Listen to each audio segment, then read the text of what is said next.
Kumusta kayong lahat? Hiyori nga pala ng Wano Kuni Anime. Ito na famang kabuuan ng mas tumitindi pang mga labanan at makapanindig balahibong mga pasabog sa latest chapter ng final saga ng One Piece. Sana pala'y ilike yung videong to at sana'y huwag niyong skip kahit yung maikling ads lang dahil sobrang laking tulong na nito sa akin at sa ating channel.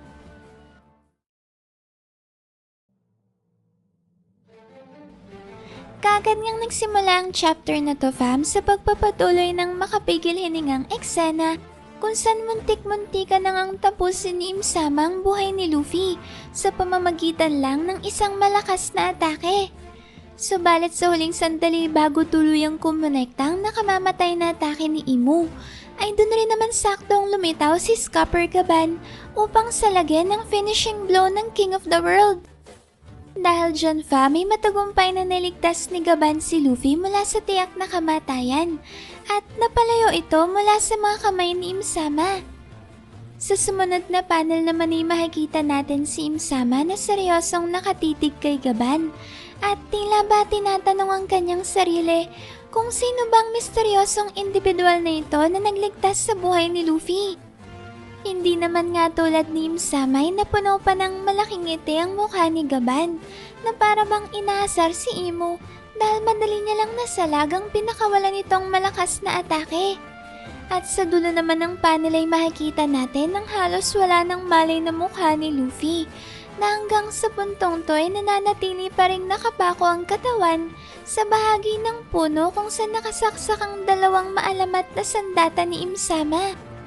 Dito naman fa, may makikita natin si Gaban na maayos na nakalanding sa lupa pagkatapos niyang matagumpay na masalagang pambihirang atake na pinakawalan ni Im-sama.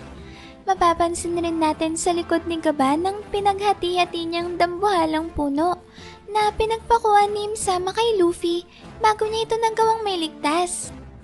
Sa eksenang ito fa, may makikita natin ang malaking diferensya sa pagitan ng malahiganteng laki ni Im-sama kumpara sa normal na laki ni Gaban.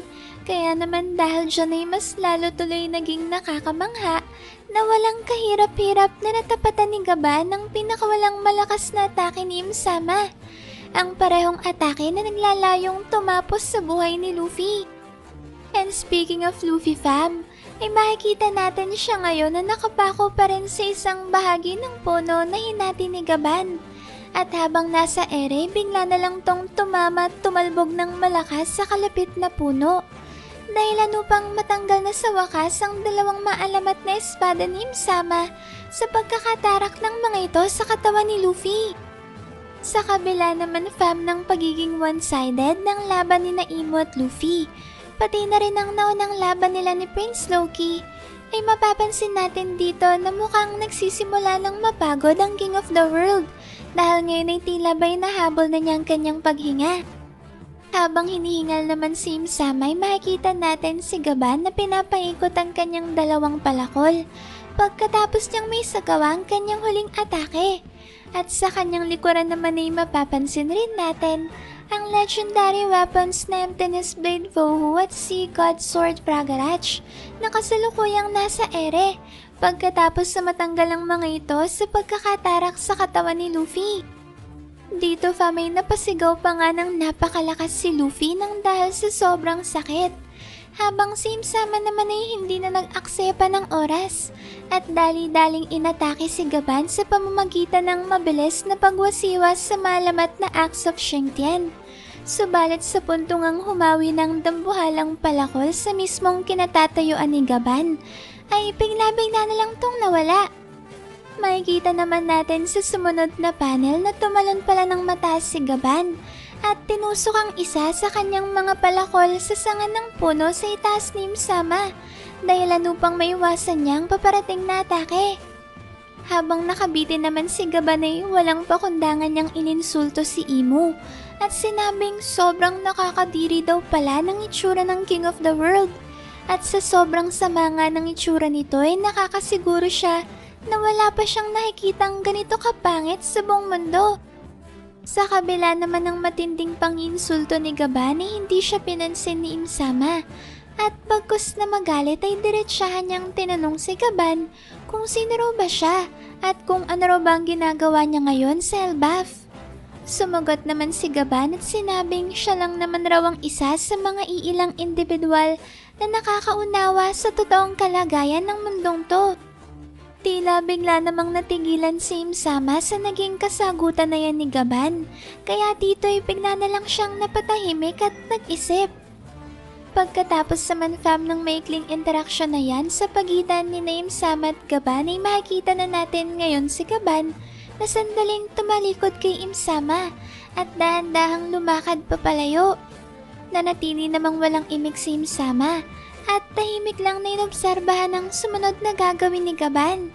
At sa dulo nga ng panel ay malalaman natin na si Luffy pa lang siyang binuntahan ni Gaban, kaya pansamantala niyang iniwan si Imsama. Dito'y makikita natin si Luffy na halos nag-aagaw buhay na habang nakahandusay sa lupa at kasalukuyang sumisigaw dahil sa tindi ng sakit mula sa malalalim na sugat sa kanyang katawan. Sa kabila naman fam ng masamang lagay ngayon ni Luffy, ay persahan pa rin siyang binangon ni Gaban mula sa pagkakalugmok niya sa lupa. Dito'y makikita natin si Gaban na iniangat sa gitna ng ere si Luffy sa pamamagitan ng kanyang kanang kamay. At dahil naman nga fam sa ginawang yan ni Gaban, ay mas lalo pang napasigaw ng malakas si Luffy. Tila naman walang pakialam si Gaban sa nararamdaman ngayon ni Luffy. Dahil imbis nga nalapatan ng paunang lunas ay binuliwan pa niya ito. Dito'y pinahayag ni Gaban ang kanyang matinding pagkadismaya sa pinapakita ngayon ni Luffy. Nagtanong pa nga ito kung hindi raw ba nahihiya si Luffy at kinailangan pa siyang sagipin ng isang sugatang matanda na katulad niya. Dagdag pa ni Gaban ay ano naman raw ngayon kung may bagong Gear 5 form si Luffy at tinanghal siya bilang isang Emperor of the Sea. Sa tingin raw ba ni Luffy ay sapat na dahilan ng mga ito para lumaki ang kanyang ulo at magpabaya? Habang sinasabi naman niya ni Gaban fam ay makikita natin na hawak-hawak niya si Luffy sa panga habang nakabitin ang katawan nito sa ere.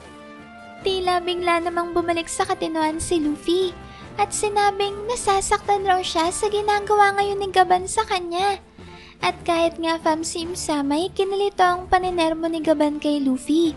Kaya siguro nagpa siya ito na wag na munang umatake at patuloy lang na mag-obserba sa dalawa.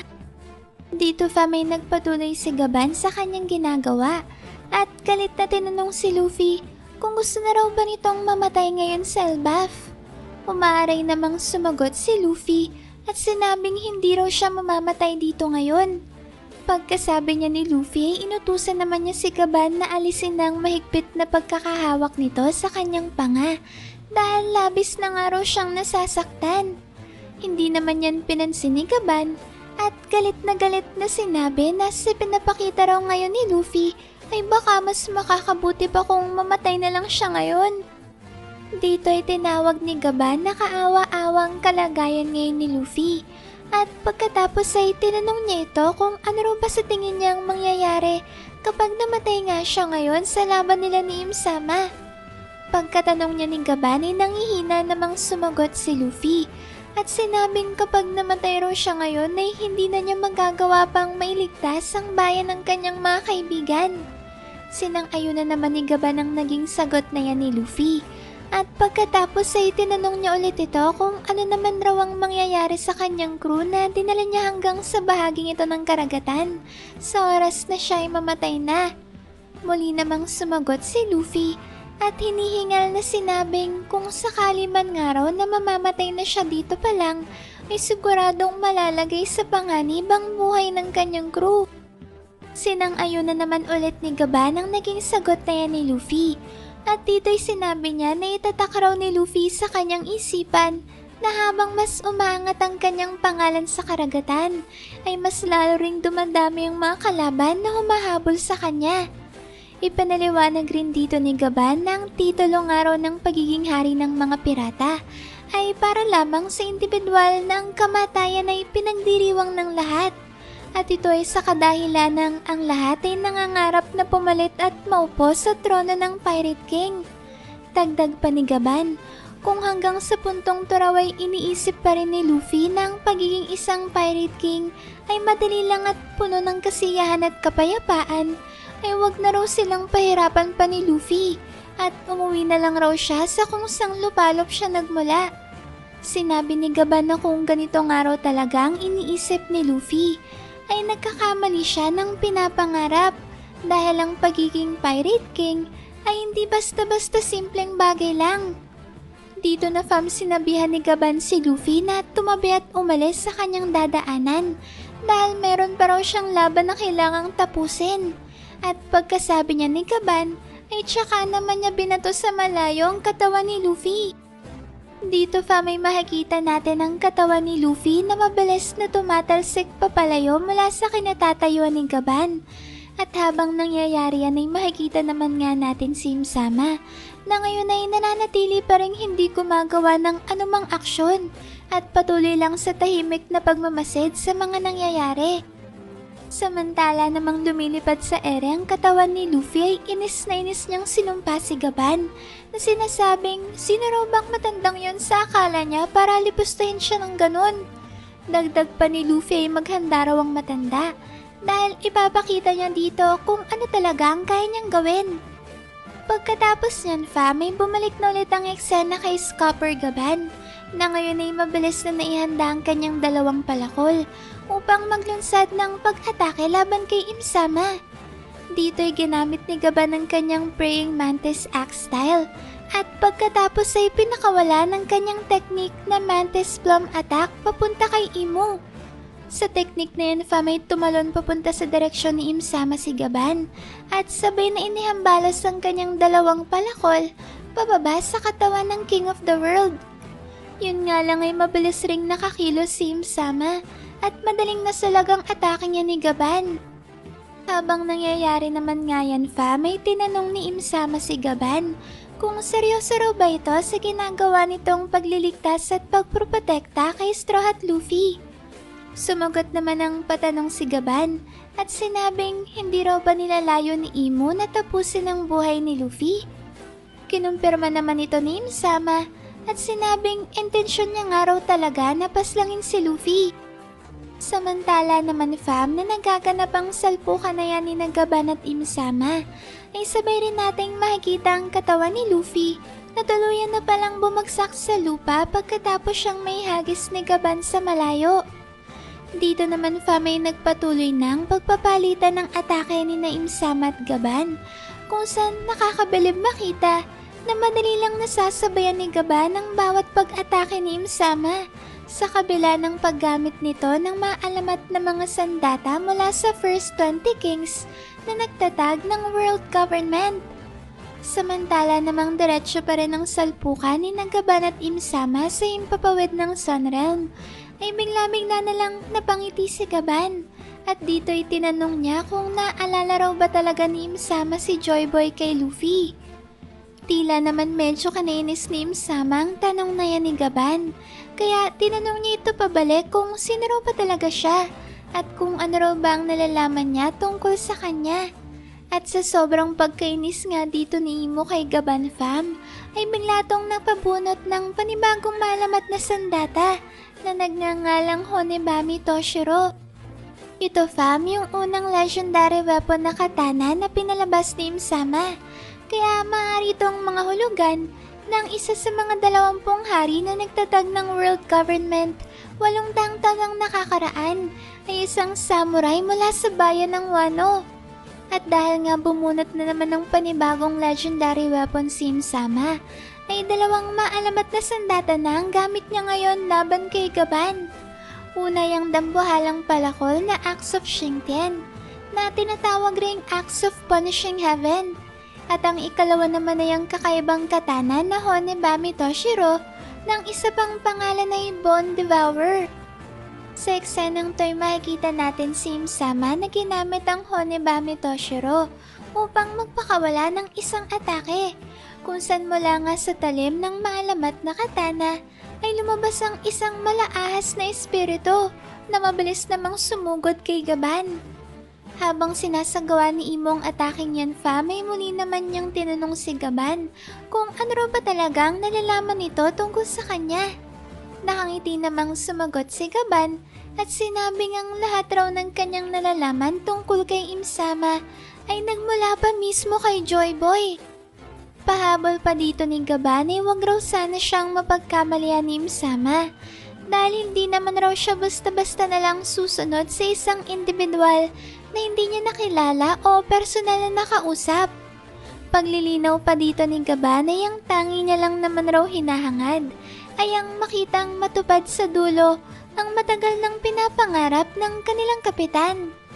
Pagkasabi niya ni Gaban ay nauupo namang sumagot si Imsama at tinanong kung sino raw ba ang kapitan na tinutukoy nitong si Gaban. Sa parehong panel naman fam ay sandali nating makikita si Luffy na hindi pa rin tumitigil sa pagmamaktol na sinasabing sisiguruduhin raw niya na makakatikim si Gaban sa kanya dahil sa ginawa nitong pangmamaliit kanina. Dito'y sinusubukan pa nga ni Luffy na pagalingin ang kanyang sarili sa pamamagitan ng abilidad ng kanyang Gear 5 form. At sa dulo naman yan fam, ay muli nating makikita si Imsama na tinatanong si Gaban kung sino raw ba ang kapitan na nabanggit nito kanina. Sa puntong to na sumagot si Gaban at pinagmamalaking sinabi na ang kanyang araw kapitan ay walang iba kundi ang hari ng mga pirata na si Goldie Roger. Pagkasabi niya ni Gaban ay kagad namang nagbalik sa alaala ni Imsama ang panahon kung saan nakarating sa kanyang balita na kinilala ng buong mundo si Roger bilang Pirate King. Sa maikling flashback na yan fam ay makikita natin si Imsama na inuutusan ng mga miyembro ng Gorosei na wag nila hayaang kumalat sa mundo ang totoong pangalan ni Roger na nagtataglay ng D-Clan. Pagkatapos yan fam ay bumalik na rin kagad sa kasalukuyan ng chapter kung saan napagtanto na ni Imsama na ang kapitan pala ni Gaban ay ang mismong individual na nagsimula ng Golden Age of Piracy na patuloy pa rin namamayagpag hanggang sa panahong to. Sa sumunod na panel naman ay tinanong ni Imo si Gaban kung ano naman raw kaya ang posibleng dahilan at ang isang dating miyembro ng crew ng Pirate King ay sinusubukang protektahan ang buhay ni Straw Hat Luffy. Sumagot naman si Gaban at sinabing simple lang raw ang kasagutan at ito ay dahil ginagawa ni Imsama ang lahat ng kanyang makakaya para lang siguraduhin matatapos ang buhay ni Luffy ngayon sa Elbaf. Napatanong pa nga dito si Gaban at sinabing hindi pa raw ba sapat na dahilan ito para protektahan niya si Luffy. Sinabi ni Gaban na kung ang pinakamakapangyarihang individual nga raw sa mundo na kagaya ni Imo ay tinuturing na isang malaking bantang batang si Luffy ay... Bago naman nga matapos ni Gaban ang kanyang sinasabi ay bigla niyang naalala ang minsang nabanggit ng kanyang kapitan na si Roger na darating nga raw ang panahon na may isisilang na individual na malalampasan ng lahat ng kanilang mga nagawa. Sinabi rin ni Roger sa alaalang ito na masyado raw silang napaaga ng Roger Pirates para masaksihan ang makasaysayang pangyayari na nabanggit ni Joy Boy na nakatakdang maganap sa inaharap. At pagkatapos sa manfam ng maikling pagbabalik tanaw na yan ni Gaban ay tinuloy na niya ang sinasabi niya kanina na kung ang pinakamakapangyarihang individual nga raw sa mundo na si Imsama ay ginagawa ang lahat ng kanyang makakaya para lang tiyakin na mapapaslang niya ngayon si Luffy ay para na rin daw nitong kinumpirma sa lahat na si Luffy na nga talaga ang matagal na nilang hinihintay. Habang sinasabi naman niya ni Gaban fam ay sama-samang naalala ni Gaban ang kanyang mga kapwa Roger Pirates, sina Rayleigh, Crocus, Shanks, Oden, at pati na rin ang malapit nilang kaibigan na si Whitebeard. Pagkasabi naman niya ni Gaban fam ay kagad na sumang-ayon si Imsama at sinabing masyado raw siyang naging pabaya at inakala na ang ilang malalaking pangyayari sa kasaysayan ay bawang nagkataon lang. Subalit lingid nga sa kanilang kaalaman, ayun na pala mismo ang idinidikta ng tadhana. Gayunpaman nga raw ay may tatama na niya ngayon ang kanyang pagkakamali at sisiguraduhin na niya na mamamatay na ngayon si Luffy. Pagkasabi niya ni Imsama ay kagad naman siyang nagpalabas ng omen sa ibabaw ng dibdib ni Luffy. Lubos naman niyang kinabahala ni Gaban, kaya mabilis tong umaksyon upang pigilan ang binabalak gawin ni Imsama. Dito pa may makikita natin si Gaban na tumalon ulit ng mataas sa harapan ni Imsama at inihanda ang kanyang mga sandata. Samantala namang nasa gitna pa rin ng ere si Gaban ay humingi siya ng tawad sa Treasure Tree Adam at sinabing sana raw ay mapatawad siya nito dahil hindi naman raw niya intensyon na lamunin ng maalamat na dambuhalang puno. Habang hinahanda na nga ni Gaban ang kanyang susunod na papakawalang malakas na atake, ay bigla-bigla naman siyang napasigaw na sinasabing ang hirap daw talaga ng tumatanda dahil sobrang sakit na raw ngayon ang kanyang mga kasukasuan. Sa kabila naman ng matinding sakit na iniinda ni Gaban, ay kapansin-pansin na nagsimula ng maglabasan mula sa kanyang katawan ang mga daloy ng itim na kidlat na senyales na gumagamit na siya ngayon ng malakas na daloy ng Advanced Conqueror Saki. Kasabay naman yan may dahan-dahang iniangat ni Gaban ang kanyang dalawang palakol at dito ay naghanda siya sa pagpapakawala ng isang matinding finishing attack. Habang nangyayari yan may wala namang kamalay-malay si Luffy na mabilis na palang kumakalat ngayon sa kanyang katawan ng omen ni Imsama, kung saan naman nga kokonekta ang teknik nito na stigma na parehong malakas na atake na nagpabagsak kay Prince Loki. Nagmamaktol pa nga dito si Luffy na sinasabing wala raw siyang pakialam kahit na malapit na kaibigan pa ni Rayleigh si Gaban dahil hindi niya raw ito mapapatawad sa lahat ng ginawa nito sa kanya.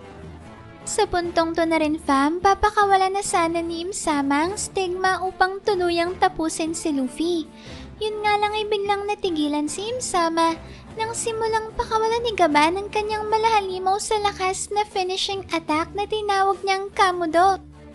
Sa ataking ito ay makikita natin na mula sa ibabaw ni Imsama ay bigla nalang bumagsak ang isang malaking itim na kidlat dahilan upang mapilitang magbago ng posisyon si Imsama. At mula nga sa pag-atake kay Luffy ay napersa siyang lumagay sa depensa nang sa gayon ay maprotektahan ang kanyang sarili mula sa atake ni Gaban. Sa lakas naman ng atake ni Gaban ay nagawa nitong mawasak ang mismong lupa o yung bahagi ng Treasure Tree Adam na kinatatayuan ni Imsama. Dito ay nagpatuloy naman si Gaban sa pagpapakawala ng kanyang nag-uumapaw sa lakas na Advanced Conqueror Saki.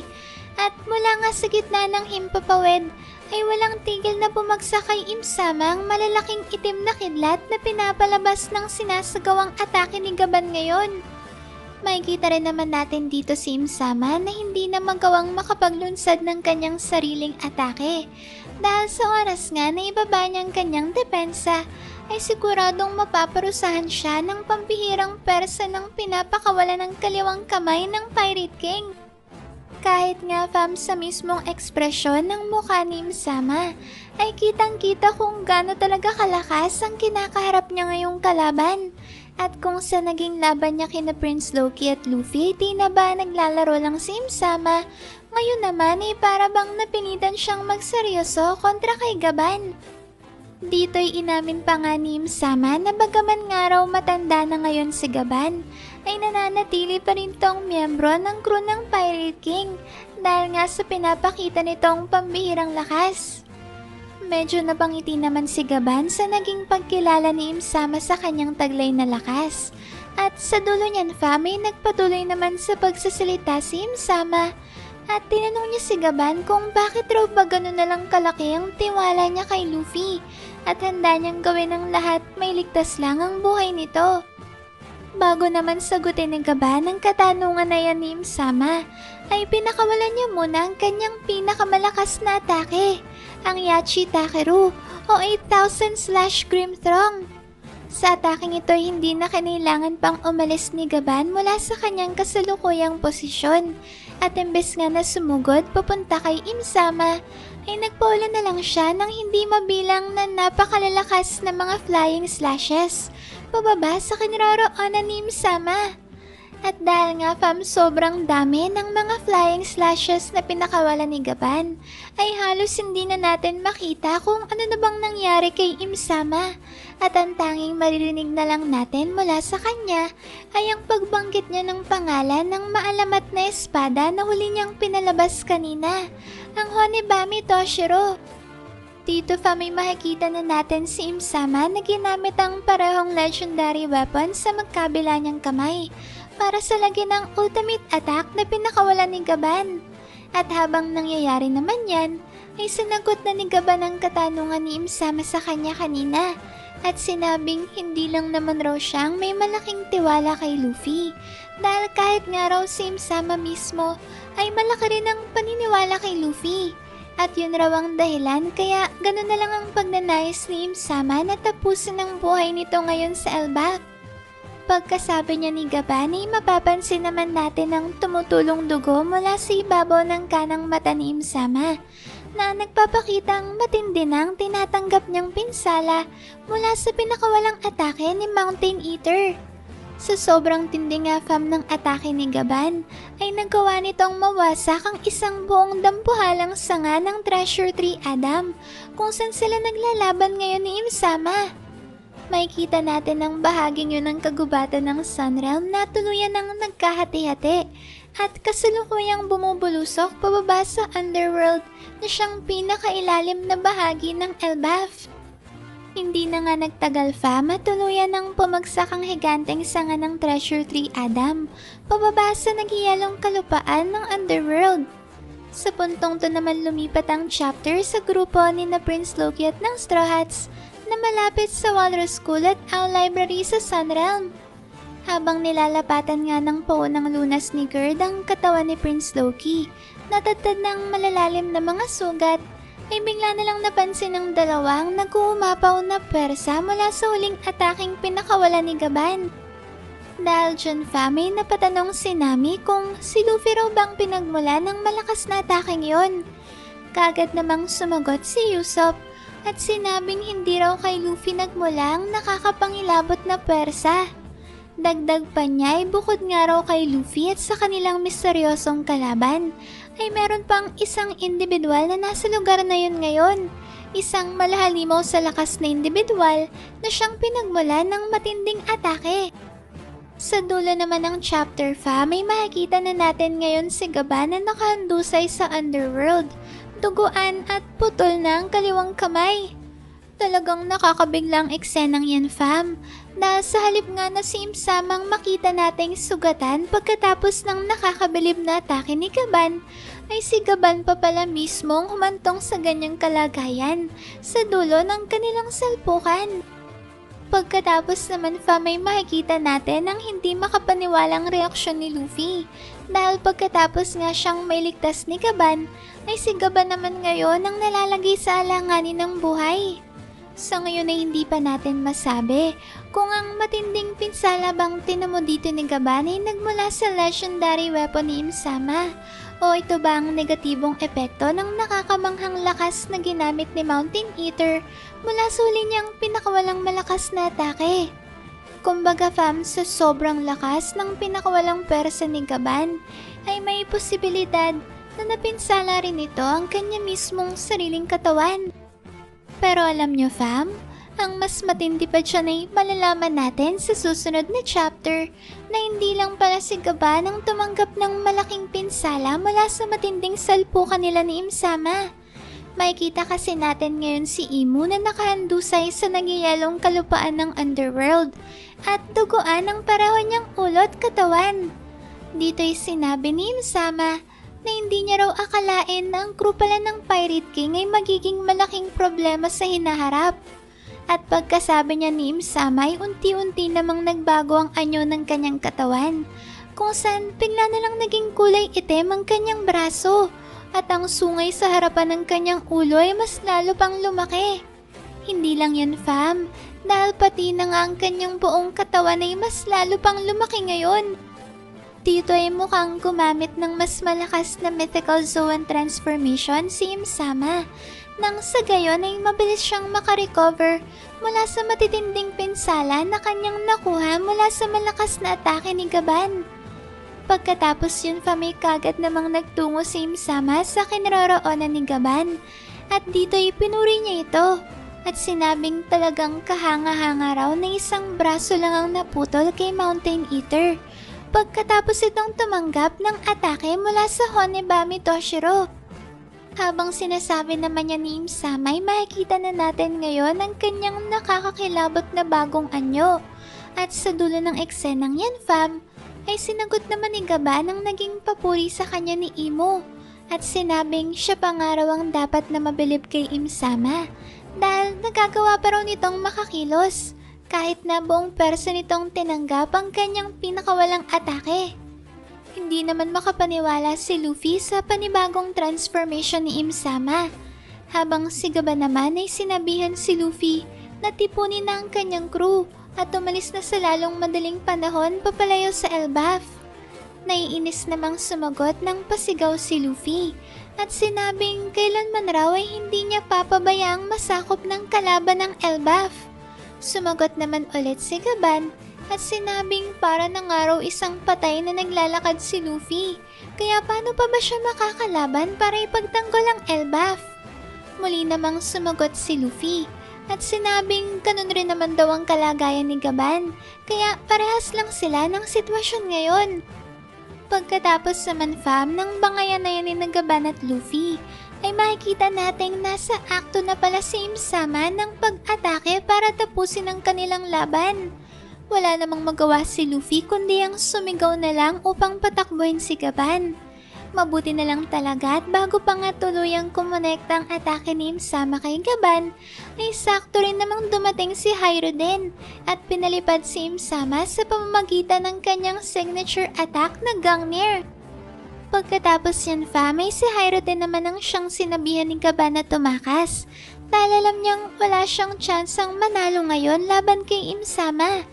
Sumagot naman si Hyruden at sinabing ang totoong mandirigma ay laging handang mamatay sa laban.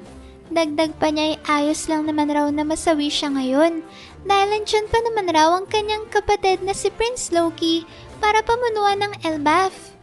Pagkasabi naman niya ni Hyruden ay doon na rin biglang dumating ang Accursed Prince at pinuri ang katapangan ng kanyang nakatatandang kapatid. Kasabay rin naman fam ng pagdating na yan ni Prince Loki ay ang bahagyang pag-recover ni Luffy. At sa dulo nga ng susunod na chapter ay makikita na natin sina Luffy, Prince Loki at Hyruden na nagsagawa ng isang napakalakas na combination attack. Walang iba kundi ang Gogoku Sovereignty upang sama-samang atakihin si Imsama. Mukha namang naging epektibo ang combination attack ng tatlo dahil kagad niyang napatalsik ng kanilang atake ang King of the World. Ayan fam, sa wakas ay makikita na natin ang pagtutulungan ni Luffy at Prince Loki upang labanan si Imsama. At syempre kasama rin nila ngayon si Hyruden para magsilbing karagdagang reinforcement sa paglaban nila kay Imo. Sana fam ay sa puntong to na rin i-reveal ni Imsama ang totoong nakaraan at ang pinagsamahan nila ni na Joy Boy at ng unang hari ng Elbaf na si Nidhogger. Lalo na nga fam at pareho na niyang kaharap ang mga ito ngayon na siya namang may tuturing na reinkarnasyon ng dalawang maalamat na karakter sa kwento. Kaya naman sana fam ay katulad nga ng malaking revelasyon ng storya ni King Harald at ng makasaysayang labanan sa God Valley ay masaksihan na rin natin ang flashback ng Void Century kung saan namuhay ng magkakasama sina Joy Boy, Nidhogger at Imsama. Kayo na lang famang bahalang magbahagi dyan sa comment section kung ano pang masasabi nyo sa napaka-exciting na chapter na to at maraming salamat fam sa solid at walang sawa ninyong pagsuporta sa akin at sa ating channel. Sana'y palagi kayong ligtas at nasa mabuting kalagayan. Mag-ingat kayo palagi. See you on our next video and stay good fam!